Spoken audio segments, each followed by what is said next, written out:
Good afternoon, everybody. My name's Claire Dewhurst. I'm the Director of City Nation Place, and so I'm delighted to welcome you to this City Nation Place webinar, which we've organised in partnership with our friends at Bloom Consulting. We love working with Bloom. They're a company that's exclusively dedicated to nation and place branding. And so often they are way ahead of us in thinking about the impact of world events on place brand and marketing strategies. They bring to our discussions experience from over 90 completed projects of nation and place branding strategy. And they're also the official data partner for the World Economic Forum, and they provide advice to the OECD.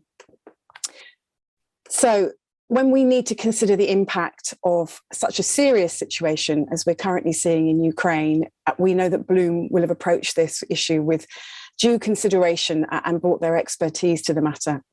It's always very difficult at a time of crisis and tragedy to step back and to take that wider perspective.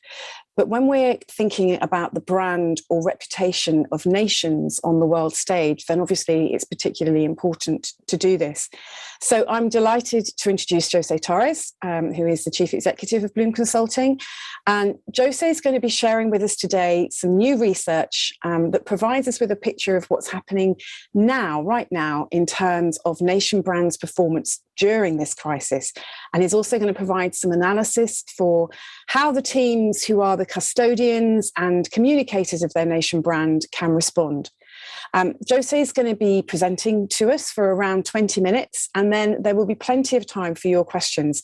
So I just want to point out that below this broadcast window, there is a comments box, and you can use that to text in your questions. They will come to me through the magic of the World Wide Web. You can do this anonymously, although it's also lovely and helpful sometimes for us to know who you are. So that's up to you, but please do send us your questions through, and I will do my best to put as many to Jose as I can at the end of his presentation. But right now, I'm delighted to hand over to you, Jose, and I look forward to hearing the research. Thank you very much, Claire. Well, here we are again. If you recall, a couple of years ago when the COVID-19 crisis emerged, we also performed a study to understand what was the impact of the COVID-19 management crisis and how that was impacting nation brands. So we were compelled, and we were actually we decided to do the same research with a new crisis. So here we are again. It's a pleasure to see you again, unfortunately, for the reasons that we know, which is a tragedy, which is the Ukraine war, the Russia-Ukraine war. And we felt that it was important to measure this, to understand how much brands, nation brands, are being affected by this war. It's important to outline one thing, Claire. We are an independent company, so this study was not commissioned by anyone, and it's really to have an overview and a deep dive into how things are impacting nation brands. Because as you know, nation brands are not built overnight or destroyed overnight. Maybe there's an exception here in this case, but really what's important to understand is the effect that this is having on nation brands. With time, things may change, but it's important to understand is what's happening right now. Okay, so looking at the research objectives, and I just a little bit explained what this was about, we felt again it was important to understand and to do an analysis of how the world sees the world. In other words, how the global citizens are evaluating nation brands, how the global reputation and how perceptions are being changed facing this crisis, and especially on countries that are not directly involved in the crisis, because they are affected by the brand and by the crisis, of course. So we, the Place Analytics team, led by my partner Gonzalo Villar, which is the head of this division, was running this amazing research, which was really a global survey where we have proprietary tools. In this case was Life Quanti, where we are able to survey the entire world, or many countries, actually 43 countries around the world, to understand how the world sees the world, right? So this was done through a survey, approximately 1,500 people. And again, it was important to understand and to have a global coverage. Because you see, Claire, everyone has an opinion about this, and it was really important to have a global overview. And you're going to see a lot in our research and what I'm going to show, always even from a continental perspective, right? So Europe has an opinion, but does Asia has the same opinion? Well, what about Latin America? What about Africa?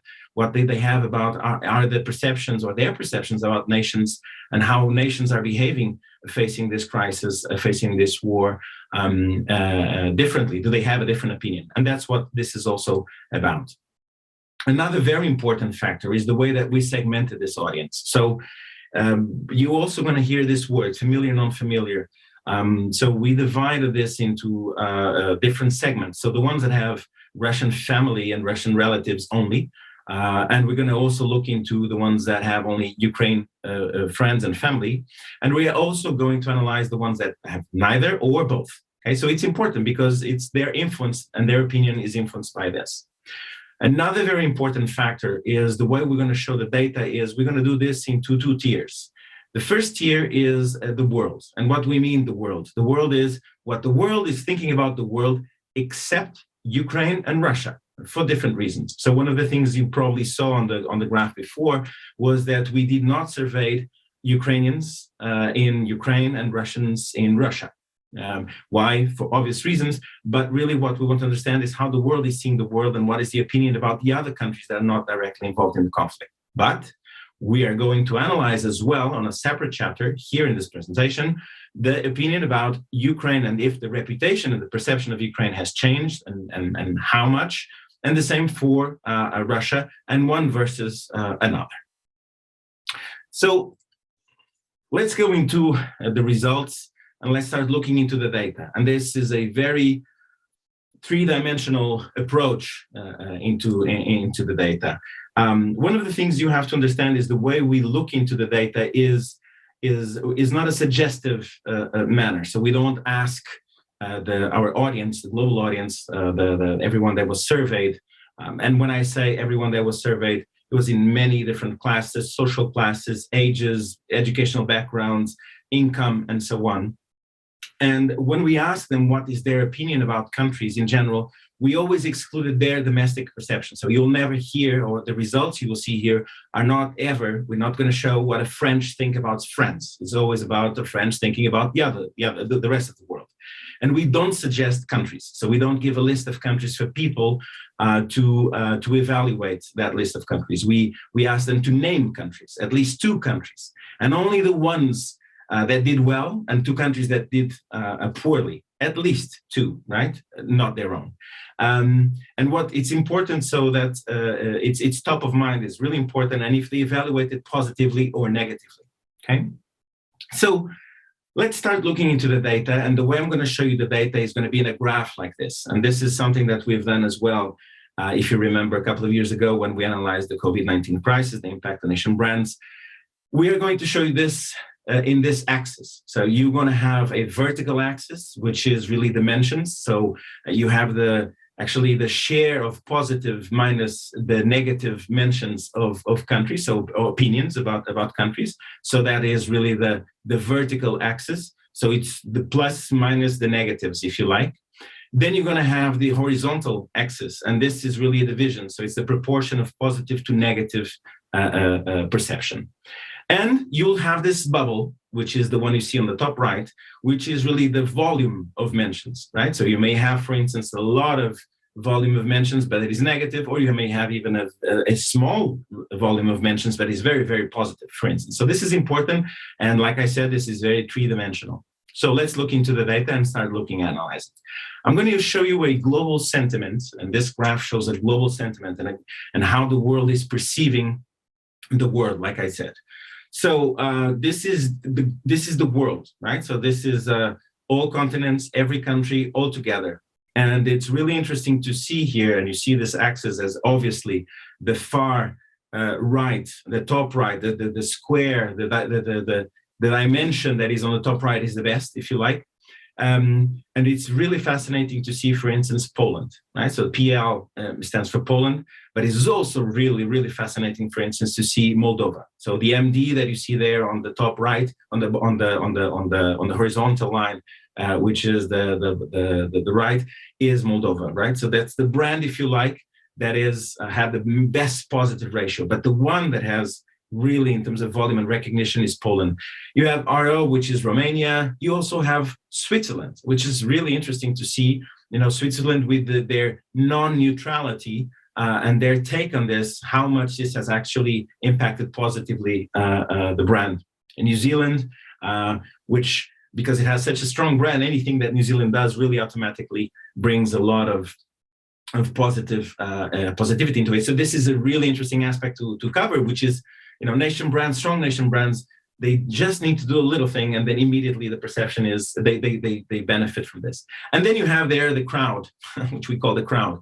And you have Finland, look at the US, look at UK, France, Germany, Canada, Australia is there, Turkey is there as well, Spain, Sweden, Israel, Hungary, and all that. So that is really still on the positive quadrant. There are nuances that I'll talk about later, but this is how the world is seeing the world, excluding their own perspective, right? Now, if you look at this graph, still on the positive side, it really is interesting to see Poland taking that lead there, and also Moldova taking that lead, but Poland taking really a strong lead there, because one of the reasons, and again, this is an assumption, and this is also an observation from our perspective, which is it was the leader on this crisis. So it was the one that stood up, stepped up, and really was not the usual suspects that, you know, the leaders of Europe, such as Germany and France and so on and so forth. So it's really interesting to see how Poland stood up. And now, if we look into the bottom left, look at China, which is the bubble down. It's really immense. You have Belarus, of course, on the left. Then you have Pakistan, India. You also have Japan, which is really closer to the vertical line, but is really on the negative side, right? So it's interesting to see that as well. Singapore and so on. Now you may say, and of course this is really why I think this is important. It's so important to this type of research. Is, well, yeah, Bloom, but this is a global approach. This is very different from continent to continent, and this is one of the narratives that the press has been covering a lot. Like, you know, Africa has a completely different opinion because they voted, for instance, for neutrality on the invasion of Ukraine in the United Nations, for instance. Or, you know, Asia has a completely different opinion about China whenever this is going. And that's what we want to analyze here. And if this has changed or not. Is the world as polarized as there's this global narrative about this, right? Let's look into this. So this graph you see here is the European sentiment. So we start zooming into the sentiment towards countries from a European perspective. So this is only the sample of Europe. And you see we left outline like this ghost line, the global. So we always have an analysis of how there's an evolution on this. And you see, for instance, Poland even increased, of course, much more. Sweden, neck to neck with Moldova. Again, Switzerland is where it was. Now, Romania decreased a little bit, went back to the crowd, if you like. The US decreased a little bit as well. No many changes in the middle. China, even worse. Belarus and North Korea on the far left is always like the one that, because you have, again, as New Zealand has a strong brand and everything they do is positive. In the case of North Korea, it doesn't even matter what they do. Anything that comes up will cause a negative impact. But anyways, when we look into this, look at the variations. I mean, if you look into this picture, yes, there are some variations, but not dramatically, except for instance, for China. But again, let's look into the rest of the world. This is really when this starts to get even more interesting. So Asia and Middle East. Asia, Middle East, again, Poland is still there, so it decreased, of course. Moldova is not there. Romania is still there. Switzerland is there. New Zealand is there. Australia is there. A little bit more into the UK. UK is winning. China, not much evolution, right? And here is really when things start to get interesting, which is China, there's not much more change or variation. Like, so the continental approach, even towards China, and probably China thinks, contrary to the COVID-19 crisis, where China was tremendously concerned about the reputation, about the origin of the virus, et cetera, and the crisis, because that's where it was, where it burst. Here in this case, probably China is not so concerned about the perception, or that they're trying to get noticed about what is their position. But what this is showing is that the world is watching and the world is paying attention. When I say the world, I talk about global citizens and public opinion, right? Now, let's look into US and to Canada. Again, China, even worse, Poland. Look at Poland going into the extreme on the far up right, which is fantastic. The UK really stood up. Romania still very strong. Hungary is still on the positive side. The US decreased. Germany is there. Belarus, even worse. North Korea, India, Japan. Turkey is on the negative side. Even Israel, right? So again, not many changes with the exception of one or two countries. But look at China. Look at Poland. Look at the US decreasing a little bit, and look now. When we look into Africa, right? Look at China, how the countries analyzed in Africa, how they see China. They don't support, the action that China is taking on this war is not positively at all or causing any indifference to the world. The US, that was a surprise for us, but actually the US, the perception about the US has improved very much in the specific continent. Turkey is the leader, in this continent. Poland is still there, and Germany standing up. And then there's a little bit, the crowds, it gets a little bit more fragmented there. And last but not least, let's look into Latin America. So Latin America, the US went up tremendously. Okay, China is always around there. Belarus a little bit less. North Korea, no, Venezuela is the North Korea of Latin America for Latin Americans, and then Poland still very, very strong. Turkey as well is on a very good on a very good spot. So if we put this into a rank, and again now going back to a global rank, this is the list of countries that are winning from this crisis. If I want to say winning from this crisis, you understand when I say winning, I mean from a nation brand and from a perception point of view, right? And the ones that are losing from this crisis. When you see on the left, you see clearly Poland as the main winner in terms of perception. And when you see there, the net score is a simple math, is really the negatives minus the positives, and the ones that win and the ones that the percentages, the more positive perception mentions than the ones from the negative, which is on the right. So Poland is really seen as the leader of this situation. Right after then you have the US, the UK, Germany, France, Turkey is also there, Romania, Switzerland, Canada, Moldova. Look at that, a brand that is probably unknown. People do not know that much, but it's really interesting to see this when you have this rank, and it's always an opportunity for countries to manage their brand, regardless of the situation they're in, and regardless of if it's a negative or a positive moment. So this specific case, the ones on the left are receiving goodwill, if you like. And on the far right, you have the losers. And clearly, the biggest loser in this crisis is China. China is the brand that is taking the hardest hit, even more than Belarus, right?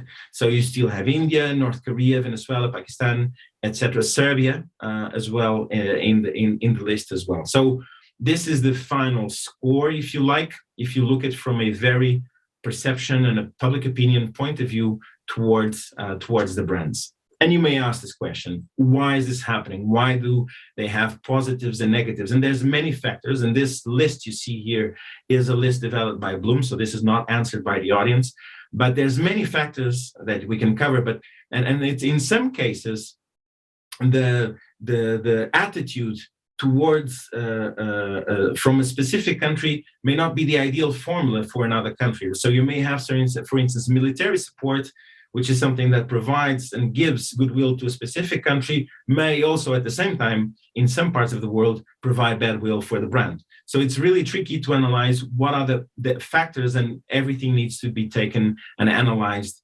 with a grain of salt and a grain of sugar. Now, as promised, I'm going to talk to you about Russia and Ukraine. So everything you saw there, the reason why there was not Russia nor Ukraine, because it would completely distort the sample. It would completely distort the study. So we decided to create a special section just for Russia and for Ukraine. One of the aspects we wanted to analyze, and everything you're going to see here is just about Russia and Ukraine. One of the things we wanted to analyze was how much, and we've seen, and right now, as you know, there's a parallel war, which is about misinformation, parallel information, difference of opinions, and there's even more and more fragmentation in the rest of the world about opinions about everything, right? So we wanted to understand if this fragmentation exists in terms of opinion concerning this, and even by the level of familiarity. So remember that we look into people that have friends and relatives in both sides or just in one of the sides. And what you see in purple is a specific question, which is if they support, who do they support in this conflict, in this war? They support Ukraine or they support Russia? And of course, the Ukrainian families, it's not really a surprise that 86% support Ukraine. So in purple is Ukraine. Neither the ones on both sides, you always see 63%, 70%, so it's approximately the same. But look at the ones, the first one on the top left, which is really the ones that have just Russian family or Russian relatives or Russian friends. Yes, it's normal that the gray, the dark gray, which is the support for Russia, or they support Russia, but you have a nearly 60, 55%, 60% saying they support Ukraine. So this is also an indicator that even in Russia, because we did not survey Russia, okay? So this is not what I'm saying is an assumption from this looking at this graph, but it's based on something, which is there is a fragmentation even in Russia about how this and what do Russians think about this, right? And we heard a lot in the news that they talk about that the world, all Russians are thinking that way, and you're going to see the impact of that. But looking at this, it's really interesting to see that, and we have a clear indication to us that there is a fragmentation, a strong fragmentation in Russia about this. But let's look at the perception side, and let's look at how this is affecting everything. So now again, it's global, how the world is seeing Russia and Ukraine, and how positively or negatively perceptions are evolving and changing about Russia or about Ukraine. You see Russia has been affected 75% negatively versus a positive 10%. And again, when we look into Ukraine, yes, nearly 25% say the image of Ukraine is being negatively affected, but 55% is being positively affected by this war. And then again, you ask the question, well, but that's a global approach. Again, let's look into the regions, right? What you see here is the opinion towards Ukraine, if it's favorable and how much it has improved in terms of percentage-wise by continent, right? And when you look into this, you see North America, 64% has improved, Europe, 60%, 50% in Asia, 52% in Africa, and Latam, 43%. And you say, well, 43%, isn't that the majority? Why 43% is not more than 50? Why you put there? Because it's more than the negative. The only place where it has decreased, or the majority has decreased, is in the Middle East, okay? So the world, with the exception of Middle East, or the image of Ukraine has improved very much in all the world. And looking at this, and again, Middle East, there's a small exception here, but the world is not as fragmented as the global narrative is saying, right? So it's not as fragmented as that. Everyone has very much a similar opinion about all this. And now look into Russia. The opinion the world has about Russia and how much this has affected their image, and if it was positive or negative. And look at this number, right? So in Africa, 71%, in Asia, 70%, 60% in the Middle East. The world is thinking the same way towards this as an overall, of course, with some exceptions.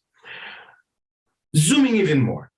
So there are 11 variables we analyze when we discuss perception about countries, regions, and cities. So we say good and bad. This is not enough. There's many types of nuances, many types of variations when we talk about perception.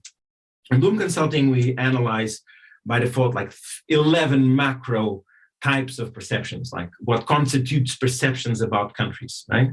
And what you see here, and sometimes even the case for cities, public governance, economy and business, about the products and services, the made-in effect, about the culture, people, and history. This is one of the most important ones because this is where stereotypes are born, a sense of community, of belonging, integration, even the space, the educational level of society, safety and security and crime, the art scene, sport, and so on.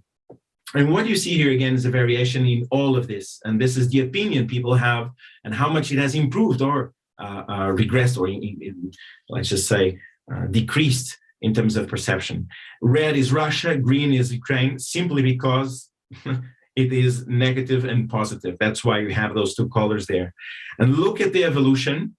You can see, for instance, the negative evolution, for instance, on public governance for Russia. So it's probably 70% decrease in terms of perception of public governance, while the Ukraine is nearly 20%, which is a lot. You see, the graph is so big here. And when you see here, Russia really taking the strong hit in terms of perceptions, and what Russia needs to pay very, very special attention is actually the fourth variable you see here, which is the culture, people, and history. So you have a 50% decrease in terms of opinion in culture, history, and people. And this is going to be very negative for the brand.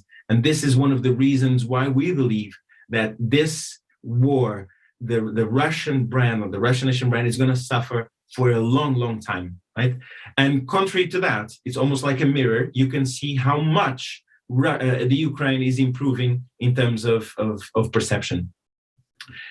If you do this analysis with another layer, and I apologize for if this graph is a little bit overcrowded with lines and so on, but it's really interesting to see this. We crossed over then again the familiar and non-familiar. You see that for the case of Ukraine, there's not many change in the difference between the ones that have family or know Ukraine or family in Ukraine and the ones that don't have. So the perception has, generally speaking, improved. Of course, economy, no. Safety and security, not that much as well, actually has decreased. But for instance, art scene has improved. But look at the educational level. You see there that just that little, that's a 10% improvement. It's a lot in terms of perceptions, right? It looks like it's a small thing because Russia is really, it's an immense difference. And it may sound that it's a small evolution, but it is a gigantic evolution, for instance, for best. And you ask again, the educational level, well, because people did not know anything about Ukraine. And so what this war has made was it has made a strong brand for Ukraine. And I'm pretty sure, and when I say strong brand from Ukraine, it's not as a positive thing because it's the price to pay is horrible to that. So, but it's a consequence. The brand of Ukraine has improved tremendously thanks to everything that is happening. And Russia has, the negative is really negative. And yes, you see a bigger gap between the ones that have family, non-family, familiar, non-familiar, but still very much on the negative side. So it's really the brand of Ukraine has improved tremendously from this war, and the one from Russia has decreased tremendously. Now, what are the implications that this will have for Russia beyond just the nation brand? Several things, and one of the things that concerns us most has to do with the anti-Russia sentiment. Right. So we asked again, on the left is the not familiar people that don't have any relatives, friends, or do not know much about Russia, and the ones that have family, relatives in about Russia. And the two columns represent on the left citizens, on the right you see government. So the actions of the government are actually having, the opinion about Russian government is really negative. But the problem is that this is contaminating Russian citizens' opinion. So public opinion about Russian citizens and the society as a whole is being very negatively contaminated. So it's dragging. So what people think about Russians as a whole is because of this, they associate that what the government is doing, that Russians support it in a way. So there's a drag. And this drag, if you look at the same thing, but from a continental approach, is still very much even like the rest of the graphs that we've seen. So the world, and we think that Russians in general will suffer from this, not just as a country, but also society, actually the nation will suffer from this in years to come. On my last chapter here, Claire, I want to talk about one thing, which is, okay, so what? You know, my nations may ask, so I have a positive perception or a negative perception, and this crisis is a crisis. So what? What are the implications on that, on all that, beyond the image, which is very important, and what people think, and so on. And again, I'm always talking from a nation brand and a perception point of view. So what? That's the question. Well, so what? Because you see, nation and the perception and the opinion people have about brands and nation brands matter for the development of countries, regions, and cities. Opinion matters to the ones, and this is our nation brand wheel, and we normally talk about that perceptions impact 5 groups of stakeholders: business, tourism, people that want to relocate, to live, to work, invest, and so on. So what they think and how countries are managing affects the willingness to trade, to live, to love the country. What are the implications that this crisis is having in the dimensions that I just mentioned? This crisis is affecting predominantly all the dimensions I mentioned. So for instance, a product that is made in, for instance, China is going to suffer more than a country, and the one that is made in Poland is going to win. If you have an investor thinking about, shall I invest in China, shall I invest in Malaysia, they're probably going to, or shall I invest in Japan, or shall I invest in Singapore, or whatever the country is that you saw there, they're going to prefer to analyze another option that is not China, or to visit. Do I want to visit any specific country, or even to live?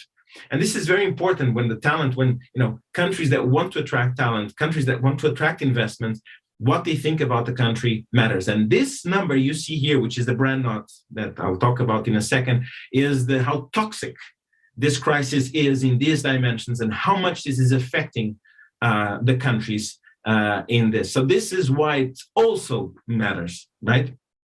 So I talked about the R-naught. And if you recall, the R-naught was something that we discovered in the research we have developed, and that's why it's on the COVID-19. Because you see, we saw that the R-naught came from the R-naught, which was really the implication that it has how contagious a disease is, right? So that's how the R-naught is calculated by the World Health Organization, which is, if you have an R-naught of 5, it means one person contaminates 5. If it's of 1 and to 3, 1 contaminates 3, and so on. So we apply the same principle to branding. And what we wanted to do was to analyze how contamination, how toxic is this, crisis. When we look into this part, we see that this crisis has an R-naught, or in this case, a R-naught of 2. What does this mean? It means that for every negative person, a person with a negative opinion towards a specific country, you need to have 2 with a positive one to actually neutralize, let's call it like that, the negative effect it may have. So each country has a different R-naught, and each brand is more resilient to the crisis than others. And I'm going to show you a rank of which brands have the strongest R-naughts, or which ones are more resilient to this crisis, or the ones that could benefit even from this crisis. And here is the list of the countries with the strongest R-naught. So top of the list is Moldova. So Moldova, what this is saying, for instance, is that for every person that has a negative, or for every person, 9 people that have a negative perception towards Moldova, you only need 1 with a positive perception. Sweden, 2.3 to 1, and so on and so forth. So the winner here, really with an advantage, is Moldova. And Moldova has a very strong R-naught. Now, what can Moldova do with this? What does this mean for Moldova? It's something that we can talk, if you want, after. But let's look at the losers from a R-naught perspective. And of course, it's Belarus. So you need to have 14 people with a positive opinion to even out the one with a negative opinion about Belarus as a brand. Okay. So, Claire, this is really the analysis that we wanted to show. And if you have any questions or any data that you like to go into, I'm happy to answer all the questions that you may have. Thank you very much. Thank you very much, Jose. We do have a couple of questions. Well, one is not a question. One is from Irina, who is the head of the country brand promotion department with Invest Moldova, who've obviously just enjoyed that presentation and says thank you very much, and is asking when it will be available. So my understanding, Jose, just if you can confirm, is that the full report will be available from May the 10th, and we will have a recording of this session available from May the 10th. But exactly, for those of you who've tuned in today have had the advance perspective, and then to counter that, we've heard from Marius Gurskas, who is head of the brand Lithuania unit, and has not heard anything about Lithuania. Did you glean any insights into brand Lithuania on this research? Yes, it's a good question, and we were also curious about this, about Latvia and also about Estonia, because the Baltics really had a strong voice on this. Nevertheless, and of course we have some numbers to show. We're happy to show. But this is a suggestive, so we did not suggest for our audience to evaluate countries. These were top of mind. And for some reason, they did not, and Lithuania and Latvia and even Estonia did not come up as much as, for instance, we saw or we actually expected. So again, this is really what was on top of mind and how much they evaluated positively or negatively. This does not mean there's a negative analysis of Lithuania at all. This means that it was not on top of mind, and what the perception of Lithuania was not as strong or positively perceived as it was, for instance, Moldova or even Poland or Romania. And I've literally just heard from Lena from the Estonian Tourist Board, asking the same question. So I suppose that leads to the next question, which is, if you believe, as Marius does, that Lithuania is doing a great deal to support Ukraine, has taken very positive action, and yet they haven't achieved that attention, is that something you should be talking about more? Is that appropriate? What is your advice there? So from the study that we see, we can advise many fronts. What countries can do with this information? What can they do, right? What they can work on. For instance, in the case of Moldova, what we can see is that, and if you look into one of the graphs that we have here, let me just look here into this graph here that has the world. I'm sorry, just walking through. So for instance, you see here Moldova. You can see my screen, yes? You can see my screen, Claire? Sorry, I've got all sorts of other things open, so I can see everybody's questions. I can't see your screen. I'm sure somebody can. Cut you off guard there. But anyway, so Moldova is there, but you see the volume of mentions is not so high. Again, and for instance, in the case of Lithuania, you had two positive mentions, and I think this is important to outline. So in the case of Lithuania, you had two positive mentions. But in the case of Moldova, what you see is that it has a very strong brand knot. What does this mean? In this case of Moldova, it's like they got it. The problem is, you see the size of this bubble is that the world is not seeing enough. So you have an amazing asset right now, and the advice we would give, for instance, to Moldova is just to since the perception is there, it's just to expose, and it's just really to talk about, to make sure that the world knows everything that Moldova is doing, because you have a strong brand knot. In the case of Poland, the same thing, and Poland and Romania as well, and also looking at this from a continental approach is very important. So what you see here, for instance, also is Poland gained kind of a position of a leadership of Europe in this case, which was traditionally done by Germany, and it was traditional. And now France and Macron was trying to do this, and UK as well. And it's positive. It's positive. But look at this separation. Look at this gap, and the world really saw Poland as the one. And you may say, well, it was because it took a lot of refugees. Yes, of course, that's part of it, and Romania as well, and Lithuania as well, but the leadership, the one that, Poland had to step up, was the one that really was the vocal voice, was really the one that was really talking about and doing and taking the leadership that the world and Europe was looking for, and that they got it and they were recognized. So it's just a question of leveraging on this and talking about this. Now, the question of Lithuania and the question of Estonia, the question of even other regions, it's probably looking at the formula that there's probably no formula there. I'm not saying that it was done on purpose, but how they have done this, and based on this, looking in how, maybe, because Lithuania probably was not enough on the news talking about the things that how they were doing it differently or not. Moldova had a story on how they did things differently. Poland as well, maybe Romania as well. Again, I'm not evaluating, okay? I'm just saying that for different reasons, these countries got a better perception, and from this crisis, of course, that Estonia or Lithuania were not able to get. And I suppose what's interesting is because you commented on New Zealand earlier, and New Zealand actually haven't done anything, a huge amount, but because their brand was so strong before and such a positive brand, they didn't have to do much for people to notice what they did. Is that what Absolutely. Is that what you're saying? It is exactly. There's two things here. So New Zealand also has done, okay? But I mean, compared with Lithuania, as an example, it's minuscule. Exactly. Or Estonia, yeah. Or Estonia is minuscule, right? So they sent, aid and the plane, and Jacinda Ardern was talking about this and so on. But look at Japan. Japan is a brand that is a very, very strong brand, and is on the negative side. And here, this is a two-stick approach, which is, look, Japan probably was expected to do more.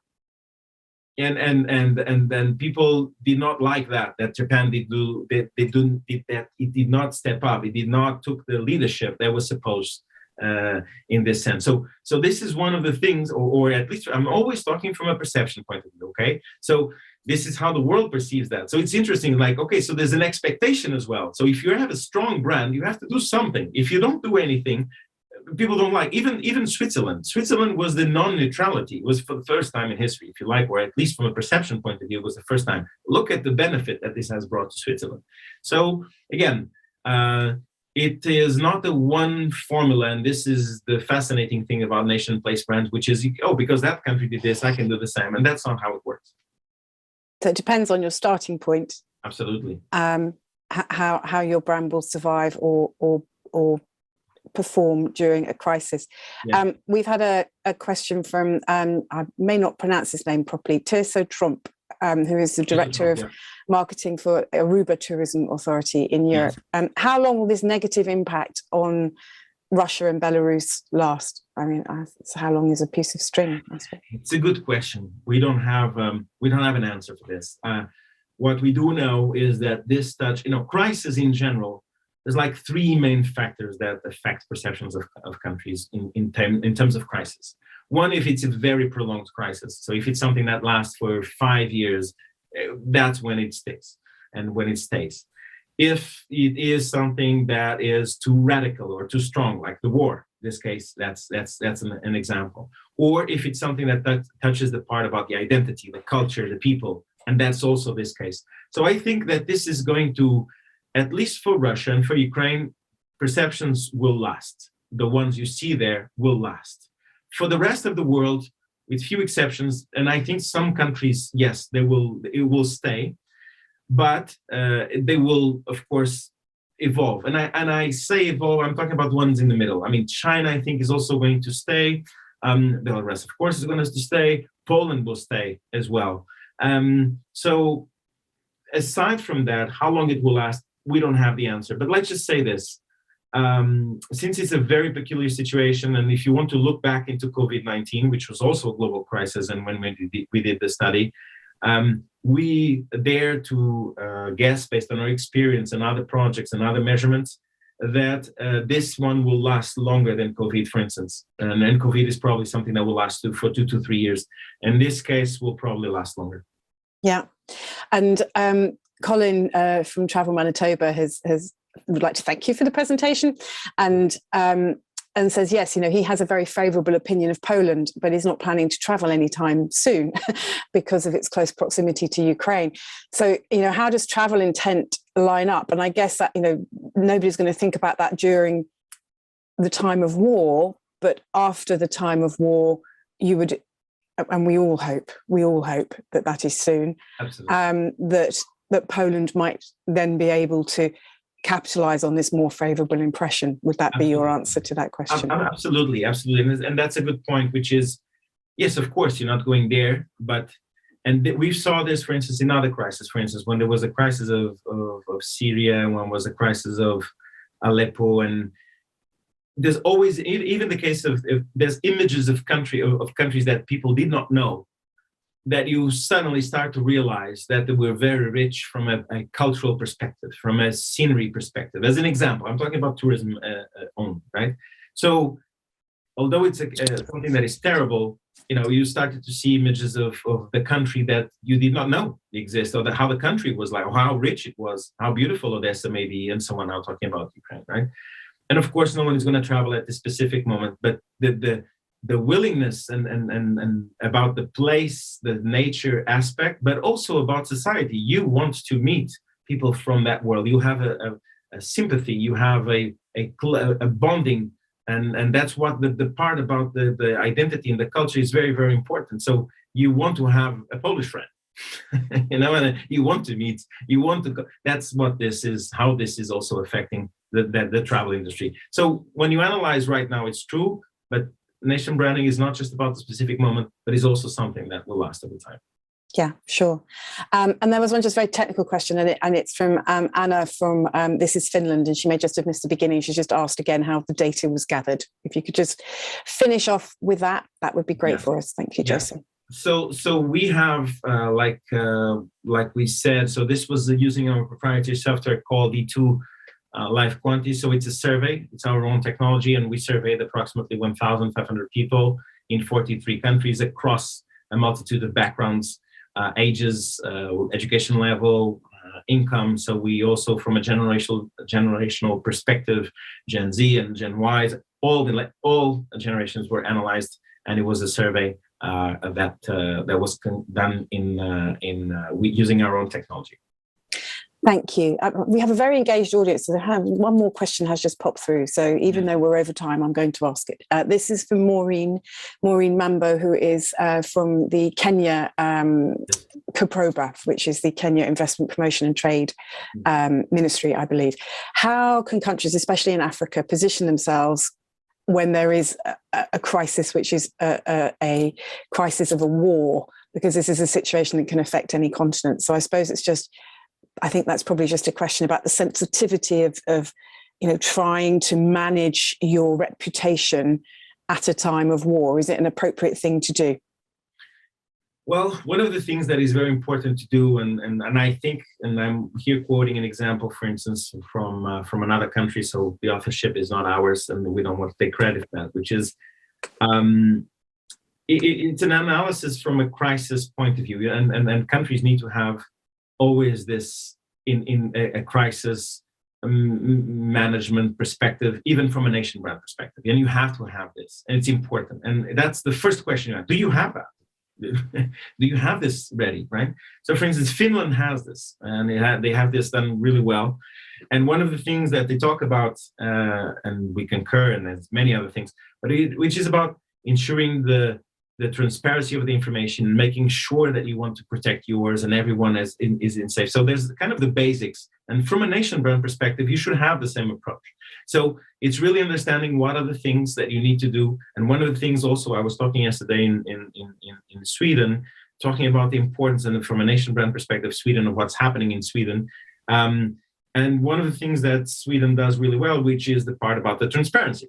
So it's all about the transparency, all about being frank, being honest, being really open to the situation, and openly explain how the situation is going. So it's really a question of, if you look into this, it's about going back to basics and looking at it from a human perspective on how you have to carry this on. But the question you have to ask yourself is this: do you have this ready? And that's the thing that needs to start that conversation. Yeah. So it's doing the right thing first, and then talking about doing the right thing. And I guess, to close, it's the Ukraine nation brand. I mean, what we have seen is that they are winning the communication war, if nothing else, aren't they? And their management of the social conversation is just so admirable, that under this time of pressure and crisis, by being honest, by being who they are, and by projecting that across social channels, that's what's created that strong brand. But also it's shown us that they have an immensely talented younger generation with these skill sets, who are prepared and able to fight the digital battle for them. Absolutely. And I the reason why, and we also wrote a piece on this, which is a new nation brand was born. Of course, Ukraine nation brand was already there. We're talking about the world really understanding what it was. But from a resourcefulness point of view, from a digitalization point of view, from a everything point of view, was a shock, positive shock to the world. And the nation brand of Ukraine gained for three main factors. And I'm not saying that there are not many more, but there are three important factors. Of course, Zelensky was an important ambassador on this.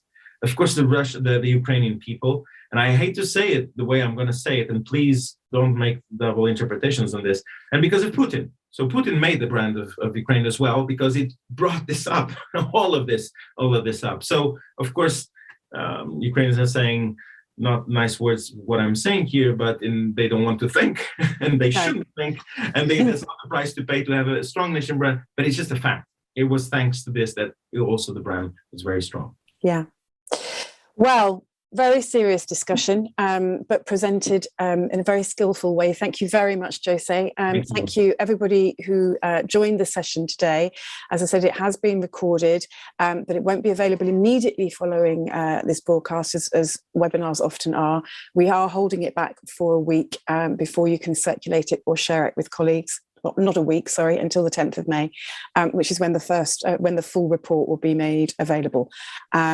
If you do have any more questions, then please message the team at City Nation Place. Info@citynationplace.com or Claire@citynationplace.com, and we will forward any questions on to Jose. Thank you very much for your time. Thank you, Jose, and goodbye. Thank you very much.